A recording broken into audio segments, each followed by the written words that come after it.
தாங்கள் விரும்பும் கடவுளை மக்கள்தான் முடிவு செய்ய வேண்டும் என்றும் ஒருவர் கூறும் கடவுளையே அனைவரும் வழிபட வேண்டுமென்றால் அதை எப்படி ஏற்க முடியும் என்றும் கனிமொழி எம்பி கேள்வி எழுப்பினார். தமிழ்நாட்டில் தமிழர்கள் அதிகமாக நம்பி, ஏன்னா எங்க தூத்துக்குடியில கூட திருச்செந்தூர் கோயிலுக்கு லட்சக்கணக்கானவர்கள் முருகன் தான் நம்முடைய தெய்வம் என்று வந்து கொண்டிருக்கிறார்கள். ஆனா சில பேர் ஏன்னா வழிபாடு என்பது ஒவ்வொருவருக்கும் தனிப்பட்ட ஒரு விஷயம். நீங்க வழிபாட்டுகளை, மதத்தை, கடவுளை ஏற்றுக்கொள்கிறீர்களாங்கிறது அது வேற ஒரு விஷயம். ஆனால் அதை தாண்டி அந்த கடவுள் யார், இல்லைன்னா அந்த கடவுள் உருவம் எது என்பதை ஒவ்வொருவரும் முடிவு செய்ய வேண்டும். அது தனிப்பட்ட ஒரு விஷயம். அந்த உரிமை எல்லாருக்கும் இருக்கு. முன்னதாக இறுதி நாயகர்கள் என்ற புத்தகத்தை கனிமொழி வெளியிட மனிதநேய மக்கள் கட்சி தலைவர் ஜவாஹிருல்லா பெற்றுக்கொண்டார். விருத்தாச்சலத்தில் மதுபோதை ஆசாமிகள் அரசு பணிமனைக்குள் புகுந்து ஓட்டுநரை தாக்கிய நிலையில் பணிமனையை மூடி சக பணியாளர்கள் போராட்டத்தில் ஈடுபட்டனர். பேருந்து நிலையத்தின் வெளியேறும் பகுதியில் இளைஞன் ஒருவன் தனது பைக்கை குறுக்கே நிறுத்திவிட்டு செல்போன் பார்த்தபடி இருந்துள்ளான். அவனை அங்கிருந்து நகருமாறு அரசு பேருந்து ஓட்டுநர் மோகன் என்பவர் கூறியுள்ளார். இதனால் ஆத்திரமடைந்தவன் பணிமனைக்கு சென்று மோகனை கூட்டாளிகள் 3 பேருடன் சென்று தாக்கியதாக கூறப்படுகிறது. 4 பேரையும் மடக்கி பிடித்த சக ஓட்டுநர்கள் பணிமனையின் நுழைவு வாயிலை மூடிவிட்டு உள்ளிருப்பு போராட்டம் நடத்தினர். தகவல் அறிந்து சென்ற போலீசார் 4 பேரையும் கைது செய்தனர்.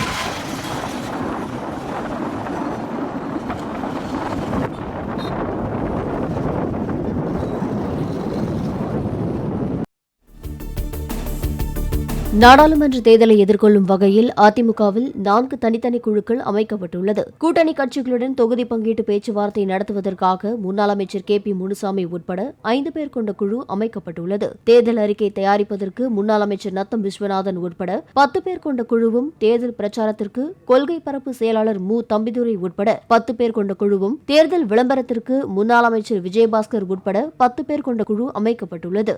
இந்த குழுக்களுக்கு கட்சியினர் முழு ஒத்துழைப்பு நல்கிட வேண்டும் என எடப்பாடி பழனிசாமி கேட்டுக் கொண்டுள்ளார்.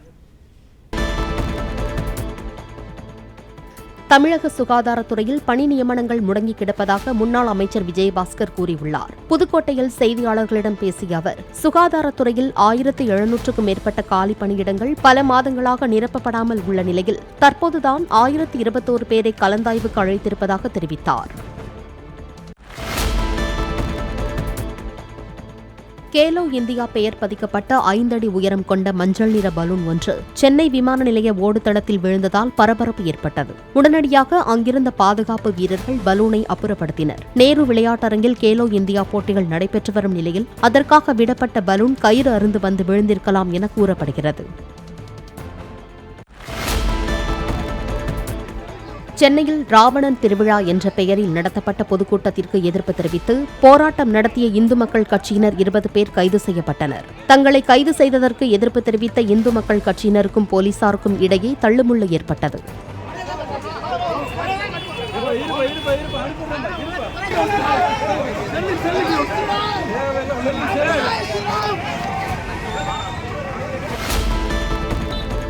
கன்னியாகுமரி மாவட்டம் மயிலோடு பகுதியில் தேவாலய வரவு செலவு கணக்கை கேட்டதால் சேவியர் குமார் என்பவர் கொல்லப்பட்ட சம்பவத்தில் 2 கைது செய்யப்பட்டுள்ளனர். சேவியர் குமாரின் உடலை அடக்கம் செய்வதற்காக பள்ளம் தோண்டியுள்ள உறவினர்கள் முக்கிய குற்றவாளியான பாதிரியாரையும் திமுக பிரமுகரையும் கைது செய்யும் வரை உடலை அடக்கம் செய்ய மாட்டோம் என கூறி காத்திருப்பு போராட்டத்தில் ஈடுபட்டனர்.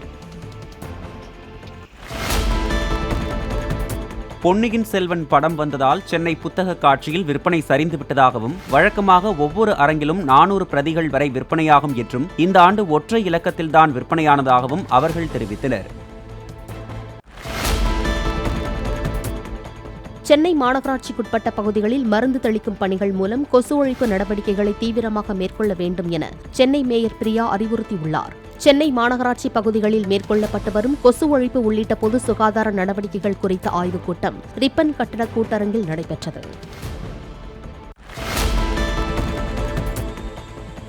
தேனி நகரில் போக்குவரத்துக்கு இடையூறாக சாலையோரம் நிறுத்தி வைக்கப்பட்டிருந்த வாகனங்களை பறிமுதல் செய்த போலீசார் 72,000 ரூபாய் வரை அபராதமாக விதித்தனர். போக்குவரத்து நெரிசலுக்கு காரணமாக இருந்த சாலையோர ஆக்கிரமிப்பு கடைகளையும் உடனடியாக அகற்ற அறிவுறுத்தினர்.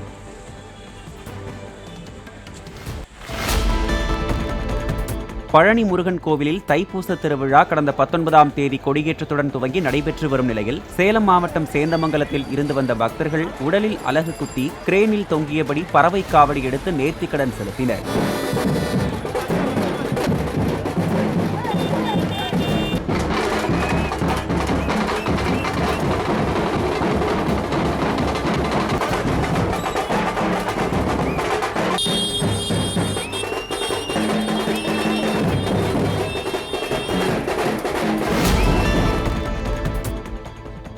விருதுநகர் மாவட்டம் காரியாப்பட்டி அருகே வேப்ப மரத்தில் பால் வடிந்ததாக தகவல் வெளியான நிலையில் மக்கள் பக்தியுடன் வழிபட்டனர். சுற்றுவட்டார பகுதிகளில் இருந்து வந்த ஏராளமானோர் வேப்ப மரத்திற்கு மஞ்சள் துணி கட்டி சந்தனம் குங்குமம் வைத்து கற்பூரம் ஏற்றி வழிபட்டனர்.